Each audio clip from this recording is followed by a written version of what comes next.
everybody, welcome back. Bill Demas from Herman Wells. We have a very special guest here today, Chris Smith. He's a work comp attorney. I've known Chris for a very long time. We're going to go into a little bit of his background. Needless to say, I know Chris is a good attorney because I literally tried cases against him. He is probably one of the nicest guys that I know also, and he does workers' compensation, which is a very interesting topic, and we're going to get into it. I have Jason Herman and Warren Duffy here with us.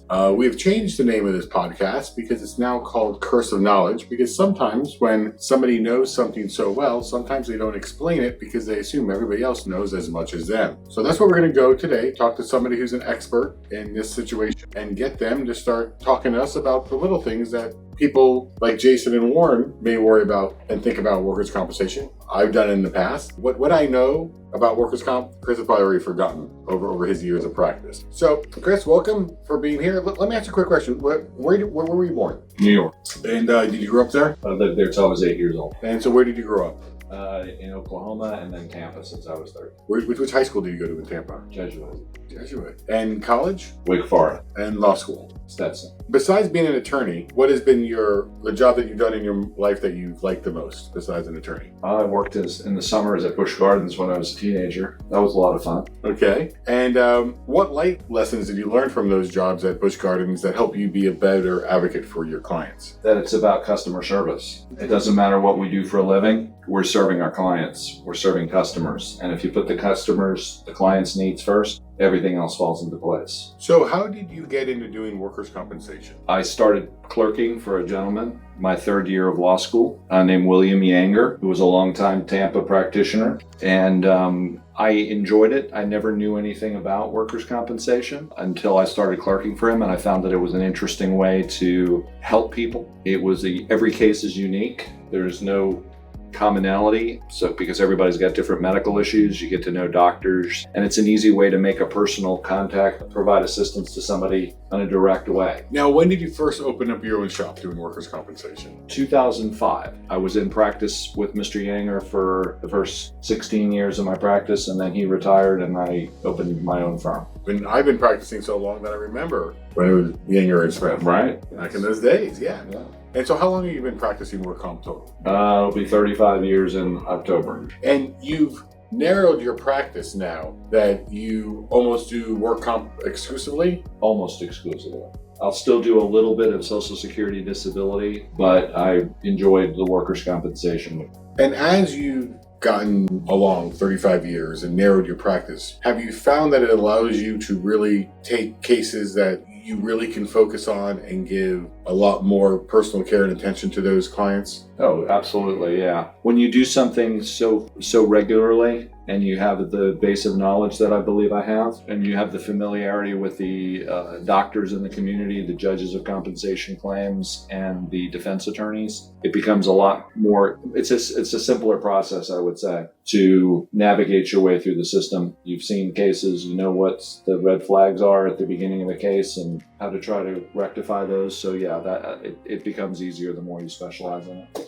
I just have a couple basic questions, and then I know Warren and Jason have some questions, but you said judge of compensation claims. Now, can you explain to the people that are listening to this and watching this how the workers' compensation system works? Because people really don't understand. It's like you're kind of under you're in a fishbowl. It's kind of like a closed system with the doctors and the judges and the mediators and all that, right? That's a great question, and that's something that I discuss with my clients all the time. I like to describe workers' compensation as sort of its own independent island that's separate and different than any other area of personal injury or other types of litigation. We don't have juries. We don't have circuit court cases. We have judges of compensation claims that adjudicate issues. So some of the things that make workers' compensation unique and that's important for people to understand is in the workers' compensation system, you don't have the opportunity to select your own doctors except under extremely unusual circumstances. You're confined to the doctors that are provided by the workers' compensation insurance company. Another area that makes workers' comp different is there's no guaranteed finality to a case. Tradition, as I like to explain to my clients, if you get rear-ended on the road and you have a personal injury case, that case is going to come to a definite end, either through a jury verdict or a settlement. Workers' compensation cases don't ever have to end. They can stay open forever. I've got a handful of people that I've been representing since 89, 90, 91 who have never settled their cases. I actually have a woman in my office who was injured in 1980 and has an open claim. And that's because either the insurance company was unwilling to settle the case for an amount of money that my clients thought was worthwhile, or they just didn't want to give up their medical. So you can keep your case open forever and ever as long as you keep in mind the statute of limitations, which suggests that you can never allow a year or more to pass without going to get authorized treatment or filing a petition for that authorized treatment. And the key there is authorized treatment. You just can't go to your PCP. Correct. Yeah, it has to be, for it to count as far as tolling the statute of limitations, it has to be to an authorized doctor. And the other thing is that I was going to say, there's no way to mandate closures through a settlement. So, for example, I use this example with my clients. If you have a personal injury case and you enter into negotiations to close the case via settlement, if you don't like what's being offered, you have the right to your day in court in front of a judge or jury. In workers' compensation, the judge has no power to force either side to settle the case. The insurance company can't go to the judge and say, hey, judge, this case has been open for 10 years. We'd like to get it closed. We think the value of the case is blank. Make the client take it.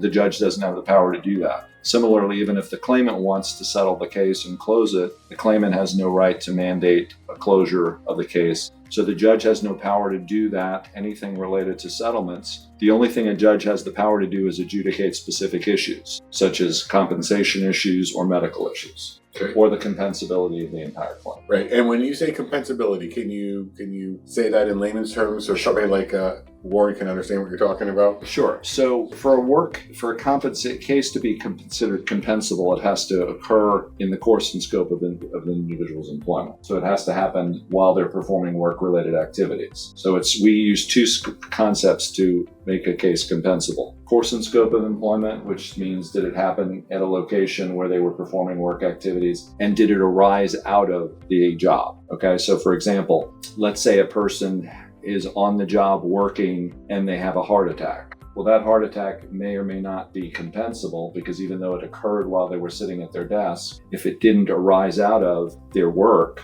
and arising out of uses a concept called major contributing cause, which means the single greatest cause of a disability and need for treatment, at least 50.1% responsible. So if that individual was doing their normal work activities, sitting at their desk, not engaged in unusual exertion, and they have a heart attack and it turns out that they had, they were 98% blocked in their arteries, doesn't make that a compensable work-related accident. Okay, so those two, it's like two pillars of compensability. There's arising out of and course and scope. Okay. So you gotta have both of those. I don't want you to go into it, but just for the people listening, there are special rules when it comes to cardiovascular and heart issues for first responders under the Workers' Compensation statute. Don't want to get into those, but I get a lot of questions when I was practicing that somebody has a heart attack at work and it's being denied, and then they're like, but my buddy who's a firefighter, well, they have different rules for it. Right. It's interesting. This is an area where people tend to either specialize and do it as a major part of their practice or almost exclusively, representing first responders, which are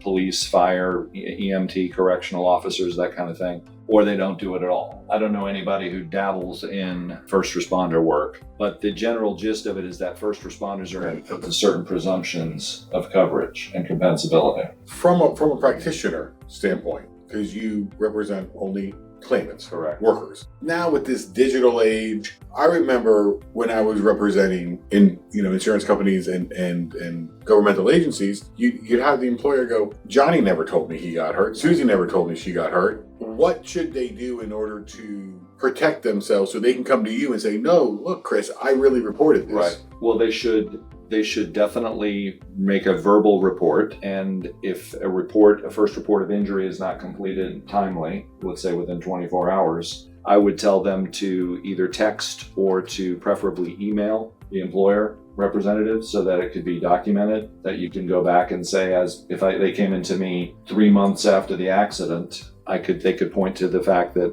here was an email the day after the accident where I said to my employer, hey, remember Bob, I told you about this accident. Can you make sure that a claim gets established? That's the kind of evidence that would be enough to prove that it was timely reported. How about witnesses? How about if somebody's heard it out at the job site and other people see it and the supervisor's right there? Couldn't you use witnesses to prove that everybody knew? You could absolutely do that. I mean, it's always best to have something in writing. Right. Because it's funny, and I guess it wouldn't be surprising, a lot of times people who continue to be employees of the company don't want to do anything to upset the apple cart, and they don't want to do something that would bother the employer. So to be cooperating with an accident claim might be viewed unfavorably by the employer. That's why it's best to have something in writing. So once you get all that running, the process is moving along. I know you can't see your primary care doctor like we talked about. So the insurance company chooses the doctor, your employer chooses the doctor. How does that work? Well, it depends.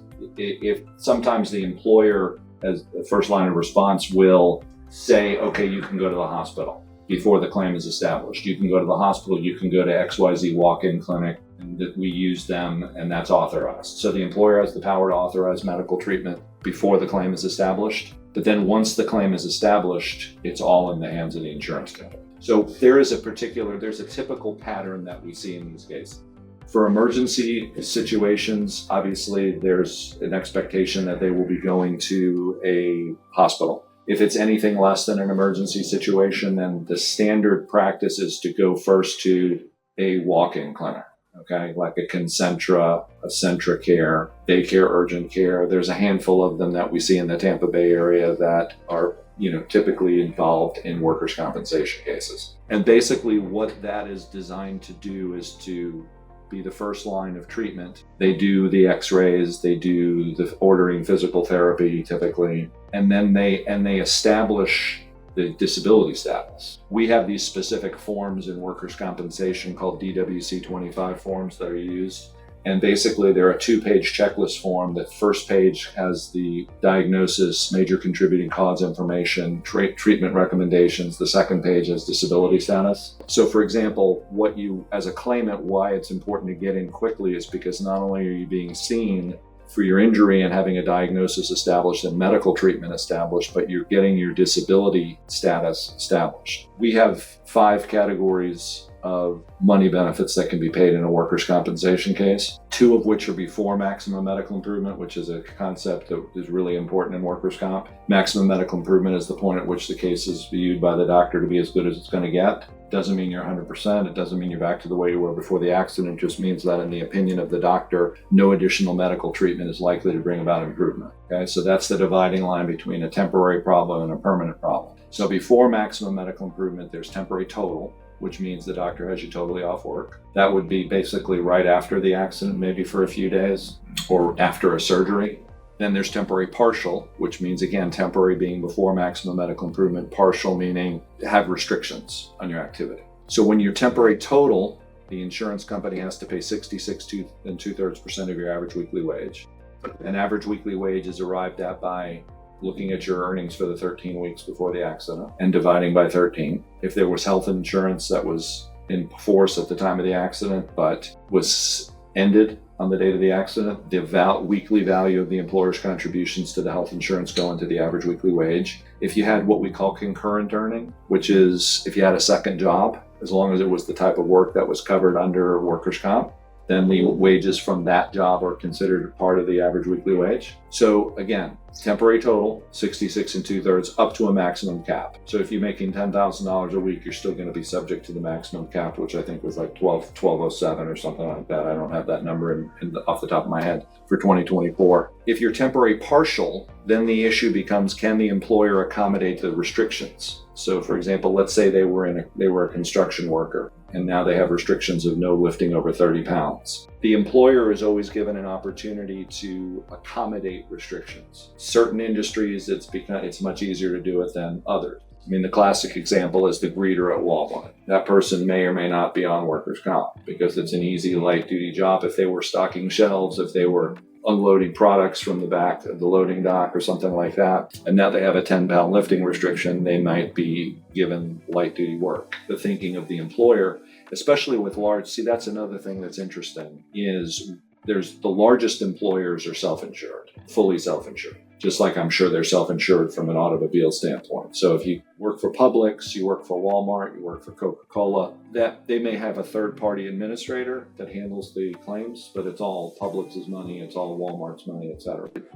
So there's a direct incentive. If Publix is paying the person's temporary partial, there's an incentive for them to take them back to work in some capacity, because rather than staying home, they're getting some benefit from this person, whether it's displaying items or greeting customers or something like that. Does the amount that temporary job is paying come out of the total that the workers' comp owes? Depends if they're offering 80% of the average weekly wage. So let's say a person was making $900 a week. 80% of that is $720. Let's say they offer them $400 a week in a part-time capacity. Then the formula is you would take the $720 minus $400 is $320, multiply it by 80%, whatever that number is what workers' comp pays. The employer pays the other $400.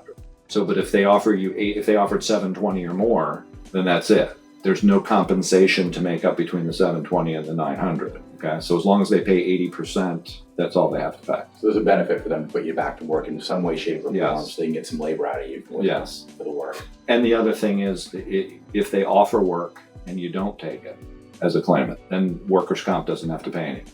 So if they can say, we offered you work to show up to work on May 1st at 9 o'clock in the morning, we're going to give you work within your restrictions, and you don't take it, then you can't sit back and say, I want my temporary partial, because you were offered work that was within your restrictions, you refused it. And then you get into issues from an employment law standpoint, which is not my area of expertise. But let's say you refused for a certain length of time the light duty offer, they could terminate, because the idea would be, hey, listen, we had a job for you, you didn't show up, we terminate. And Chris, I've seen both sides of the fence, and I've worked for large self-insurance. So I know that, yes, they're trying to put these people back to work, but they also know that if you're a heavy equipment mechanic, Right. and you're out there wrenching on dump trucks or whatever, and you go, we have light duty, and you're going to be in the cafeteria with a hairnet scooping Right. vegetables, those guys just don't show up. They just don't go to that job. And that just gives the employer so much motivation to say, well, we're not going to pay you. And now you're a no call, no show. Right. And it's just, I think the message that I would have as somebody that represented insurance companies and also represented individuals is that no matter what the light duty is, if it's within your restrictions, you got to put that ego in your pocket. And you gotta go, because not only are you endangering your employment with this company, which may be, the people that do that are bigger employers. Home Depot, Walmart, the cities, the counties, you want to keep those jobs. And the other thing is that you're sitting at your desk. I can't pull my hair out anymore, but he's pulling his hair out going, just go, you're hurting your case. You're hurting your case, Absolutely. So. Absolutely. The other thing that's interesting is, even if the employer is in an industry that is very heavy duty in nature, something related to construction or something like that, even if you don't have work available for them within a light duty capacity, you can send them to alternative employment options, such as Goodwill, Salvation Army, these thrift shops, etc. And that's legitimate work. So if Goodwill can offer you a light duty work that's basically just hanging up merchandise, putting tags on merchandise, if you don't accept that as a claimant, your temporary partial can be suspended. So they can farm you out to a different Yes. company doing something entirely outside of what you enjoy doing or want to be doing. Yeah, once you engage with the workers' compensation system, what your preferences are, whether that be to a doctor or where you would like to work or what kind of work you would like to do. It seems like the cases that would come across your desk, for the world to be, there are claims, they're being paid, premiums still going down as a whole across our state. You have to be seeing the outliers, right? Where the insurance company is doing something that they normally wouldn't, or at least the whole of insurance companies normally wouldn't, in denying something that should be paid. Yeah, I mean, what I would say first and foremost, I think this, and I don't know when this statistic was out there, but years ago I remember looking at only about 20 to 25% of people who have injuries on the job get attorneys. So that means that either they were extraordinarily minor injuries that resolved in a couple of days, or the claim was properly paid. So when we get involved in cases, it's typically either a more serious injury or something is being denied. The better insurance companies, and I won't name any names, but the better insurance companies adjust, they pay enough people to work, so they have enough adjusters so that each one has a manageable caseload. They pay the good adjusters enough to want to stay, so that you don't have the turnover. You see the same names for years and years and years. They adjust their claims properly, and they end up not paying carrier paid fees because they just act in a efficient, appropriate way. It's the insurance companies that try to pay not enough adjusters. Each adjuster's got way too many files that they can properly handle. Those are the ones where you get the delays. Not necessarily that the adjusters have any animus towards the injured worker. It's just they just can't physically handle the claims, so things sit. And that's where we get involved. I mean, my philosophy out of practice is I get a recommendation from the doctor. I send it to the insurance adjuster or the defense attorney. I put it on my calendar for 3 days. If you haven't provided it in 3 days, I'm filing a petition. And the petition is what invokes the jurisdiction of the judge of compensation claims. So we typically have a final hearing in about 7 months after the petition, a mediation about 4 months after the petition, and most things get resolved at the mediation. That's why most of the heavy litigation on claims typically takes, all the doctors' depositions typically occur between the mediation and the final hearing. So you're giving them the opportunity to not only do the right thing for the first 30 days so there's no fee entitlement, but you still then have roughly 130 days between the petition before you even get to a mediation. So there's incentive all along the process to pick up the claim and to provide the benefit. And of course, it turns out that nothing is owed. It's not like the insurance companies are paying you anything. They are paying me nothing. Yeah, you're paying and probably got hard costs and time and deep in the case. And so you're not incentivized to do that either. No. So I'm curious, pre-2016 in that window when workers' compensation lawyers were not being paid a reasonable fee if they won, was there a change in behavior by the carriers that was noticeable? Absolutely. They were just not incentivized to pick up claims. So I can tell you without question, before what's picked up now in 30 days was not picked up necessarily within 30 days in the past, because there was just no incentive. If you paid the same on day 29 as 129, you're not going to be motivated by money and by proper claims handling techniques to do the right thing. So it's the exposure to the attorney's fees. It's the availability of that incentive that creates proper claims handling, in my experience. I know that I've seen attorneys' fees provisions like this compared to creating private state attorneys or attorneys generals, because you get to go enforce rights on an individual basis to incentivize good behavior as opposed to bad behavior, or I guess even to punish bad behavior by you guys pay for the mistake you made by denying something. Right. Now, another interesting thing is we have to get all of our fees approved by the judge of compensation claims. That's the other thing. Even if we settle the case, most of us around the state of Florida, some people are doing the standard Florida bar contract, the 33 to 40%. Most of us don't do that. Most of us do a 25% out of the settlement. But we have to get that approved because this decision that allowed freedom to contract says that the fee must be approved as reasonable. So most of the judges of compensation claims throughout the state are requiring you to have an affidavit with your time and said, this is the 25% fee, but I've got to justify it with my time. Yeah. They're not going to approve a $1,000 an hour fee if you have a $25,000 fee and you only have 25 hours in the case. They're not going to approve that. Right, you got to get timesheets. Yeah. They may look at what you did in the case, like the documents, how long was that, all that stuff, and before they approve anything. Now they have to approve carrier paid fee too. So even if we agree that this was the benefit I secured, we still have to do a stipulation and an attorney fee data sheet with the time, an affidavit. So it's a very highly regulated practice. With the affidavits of time, I remember back when I did it, I wasn't including my time. It was just an affidavit that this is the time I spent. Are they actually making you include timesheets? Timesheets. I do timesheets. Every person is a little bit different, but you have to declare your hours. Most judges are going to want to look at timesheets, so I just give them to them anyway. Which means that you are now billing time, that all of us who have billed time knows that it's a time-consuming process to bill your time. Sure it is. Because you have to bill your time contemporaneously. Correct. So it's not like you can go back and say, oh, I got a fee, let me rebuild this file. First of all, I don't... After you get off the phone and after you do a letter, you better be dictating your time. Or you better be dictating your time or putting it into your software system. Yep. Now you're dating us, dictating your time. Because that's what I used to do all the time. I just got a couple of questions that we asked. We ask all our guests this because it gives the viewer a good understanding of who you are. So they're going to come at you pretty rapid fire. There's no wrong answers. Well, some of these there are wrong answers. There are definitely wrong answers. Warren and I have told people that they're wrong with these answers. So, all right. Favorite flavor of ice cream? I'm going to say mint chip. Okay. Here's a follow-up question. Green. Yeah. There you It go. has to be green. Okay. I like food coloring. Favorite movie? Let me get back to you on that one because there's so many that I like. If you name a movie that if it's on TV, if you're flipping through and you see it Hope of on, Greenwich Village. okay. Thin or thick crust pizza?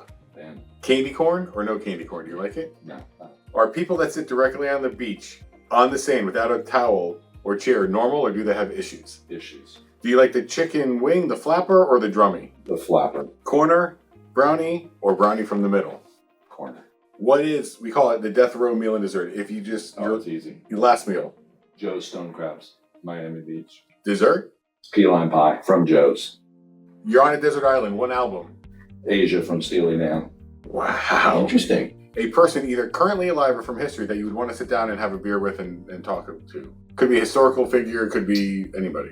I'm just reading a book on tape about Lyndon Johnson. Mhm. I think he would be an interesting person to talk to. An artist or group who's no longer touring that you wish you would have seen when they were out and about. Is AC/DC still touring?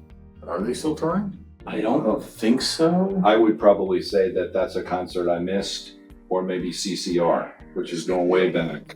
That's kind of before my time as a very young child, but in my generation, I'd say AC/DC. That I regret not saying. Your first celebrity crush. Probably Mary Ann from Gilligan's Island.